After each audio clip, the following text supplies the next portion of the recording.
L'épuisement des ressources naturelles et l'augmentation de l'effet de serre nous obligent aujourd'hui à remettre en question notre façon de nous déplacer. Depuis l'avènement de la société de consommation, la voiture est devenue le moyen de transport le plus utilisé. Pourtant, ce mode de déplacement n'est pas toujours le plus adapté. En ville, une voiture sur deux parcourt une distance de moins de 3 km.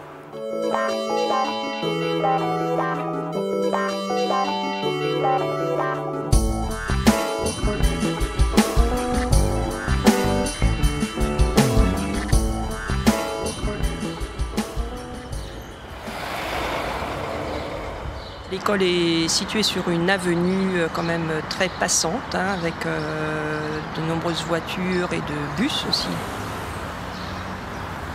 Même si effectivement il y a des chicanes et puis des panneaux qui indiquent qu'effectivement les gens se situent aux abords d'une école, on a quand même pas mal de marques d'incivilité.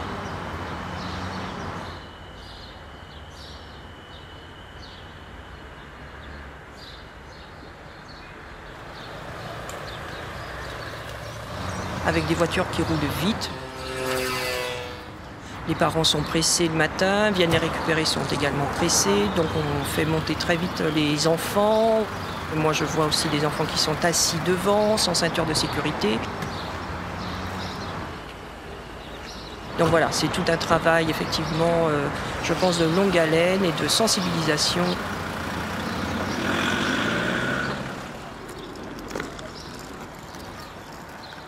Cette année, on a une maman avec son fils qui ont été renversés par une voiture. Et c'est quand même un axe particulièrement dangereux.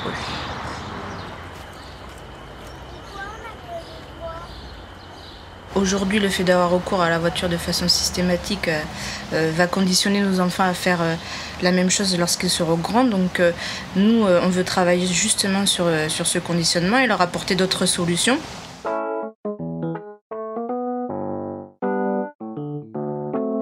Le réseau 1000 pattes, c'est une fédération qui a été créée par des parents d'élèves qui étaient particulièrement sensibilisés aux problématiques des transports et à l'écomobilité. Éco comme écologique, économie, et mobilité comme les modes de déplacement.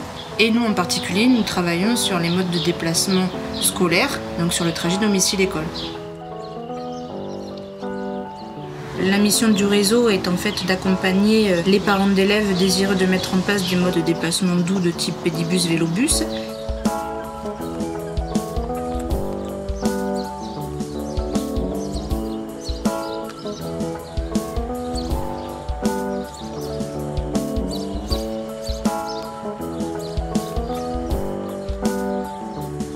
Le principe, c'est comme un bus scolaire, sauf que c'est un bus sur pied, c'est pour ça que ça s'appelle pédibus. Avec des arrêts fixes, des horaires fixes, et on récupère les enfants à chaque arrêt. Il y a des parents accompagnateurs qui sont bénévoles, et les parents tournent, c'est-à-dire qu'on n'accompagne pas tous les jours les enfants à l'école. Donc il y a aussi l'aspect un peu pratique pour les parents quand même.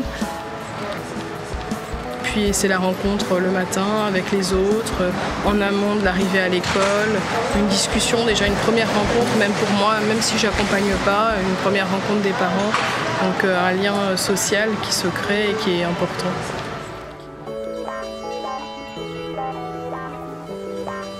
On peut avoir entre 8 et 14 enfants et on a privilégié en fait le fait d'être 3 adultes parce qu'on a plus de la moitié qui sont en maternelle.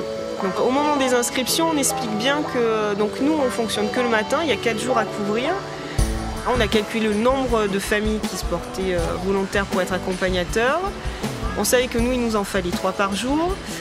Et ensuite, il y a des parents qui nous disent « Moi, je peux être vraiment disponible qu'un jour ». Il y en a qui disent « Moi, je peux être disponible sur les 4 jours, mais 2 jours ». Et on fait notre petite sauce. Il y a quand même des règles à respecter malgré tout dans le pédibus. Au fait de se tenir en collectivité, parce qu'il faut tenir un rang, il faut que le 1000 pattes soit compact. On leur dit souvent qu'il faut avaler le trou.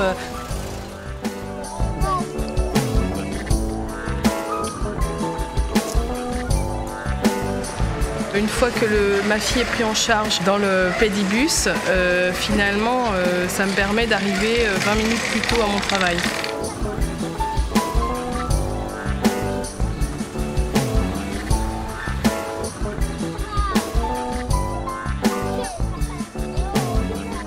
À À l'arrivée en classe, les enseignants le constatent. Les enfants donc arrivent et sont beaucoup plus disponibles parce que toute l'excitation du début de journée, elle est passée sur ce trajet où ils ont pu discuter avec les copains.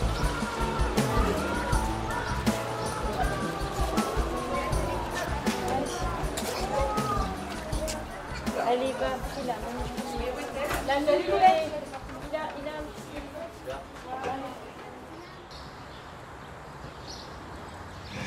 Nous pouvons aussi nous adapter aux situations des écoles de campagne qui ont des distances plus éloignées entre les domiciles et l'école.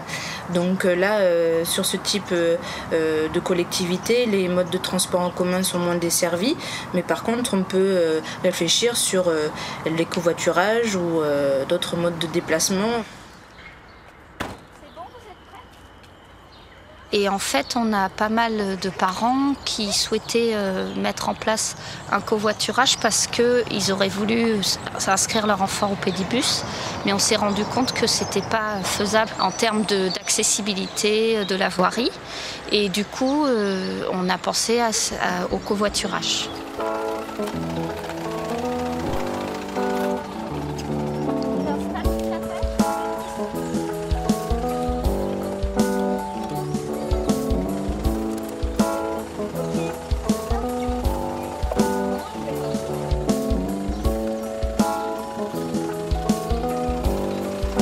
En tout, on a 4 enfants dans la voiture.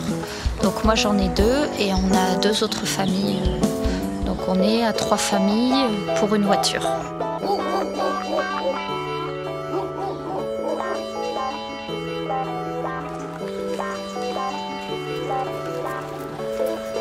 On y va 1 à 2 fois par semaine et le reste du temps on part beaucoup plus tôt au travail.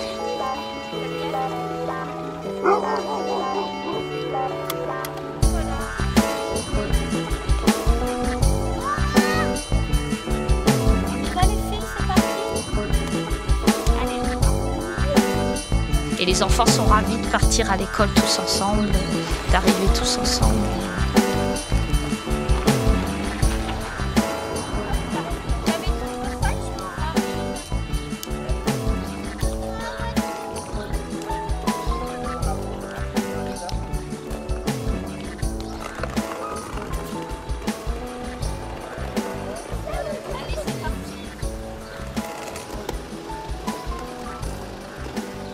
Aujourd'hui, la mise en place des modes de déplacement doux en fait, apporte de nombreux avantages. D'une part en termes de sécurité, puisque on va limiter les encombrements autour des écoles. Et puis aussi d'un point de vue éducatif et ludique pour les enfants. Donc on peut profiter de ce trajet à pied ou à vélo pour leur faire redécouvrir les milieux environnants.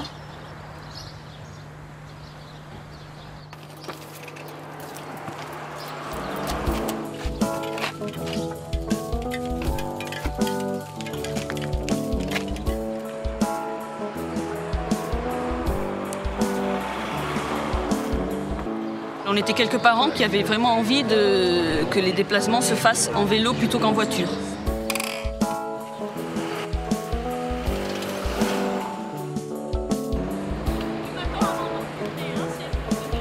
Le fait de venir en vélo, pour l'enfant, c'est toujours plus agréable que de venir en voiture. Il y a le contact avec l'environnement, c'est convivial, ça leur fait faire un peu d'activité physique.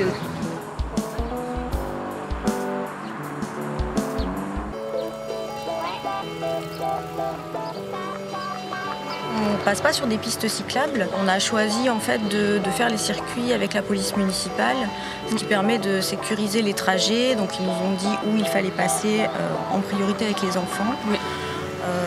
Même quitte à se rallonger un petit peu, d'éviter les zones où il y a énormément de circulation.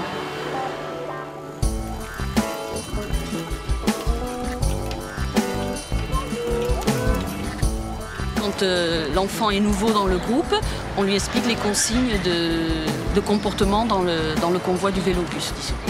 Alors il y a la consigne de ne pas se séparer de plus de 2 mètres, ce qui permet qu'il n'y ait aucune voiture qui s'infiltre entre le groupe, qui créerait un danger, augmenterait le danger. Après, ne pas se doubler, écouter les consignes des accompagnateurs, avoir un casque, on signale avec la main. Voilà, quand on s'arrête. Nous avons commencé avec une dizaine d'enfants inscrits et puis maintenant on en est à 20.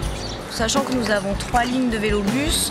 On a pratiquement les lignes complètes parce que c'est 7 enfants pour 2 accompagnateurs.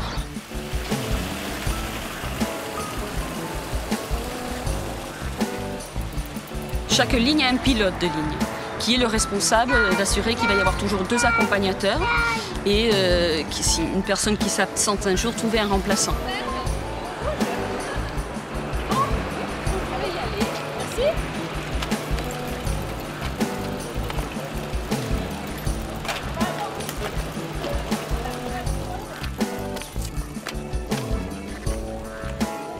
Ça limite aussi les voitures à la sortie de l'école. Plus tard, surtout, ça peut leur permettre justement d'aller à l'école tout seuls. Qu'ils deviennent autonomes au niveau de déplacement en vélo.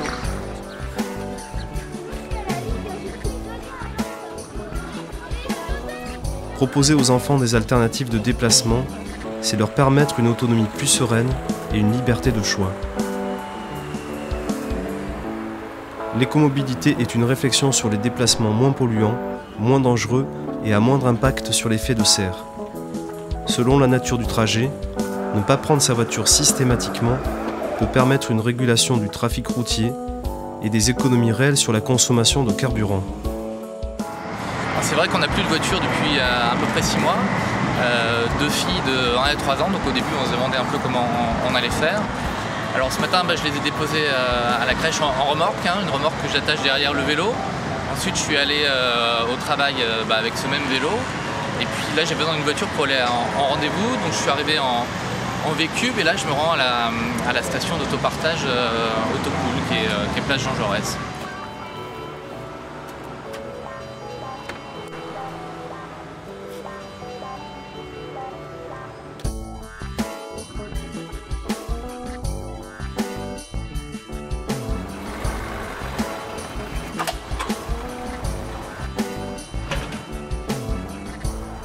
Les offres de transport sont aujourd'hui plus nombreuses, permettant à chacun de s'adapter et de changer ses habitudes.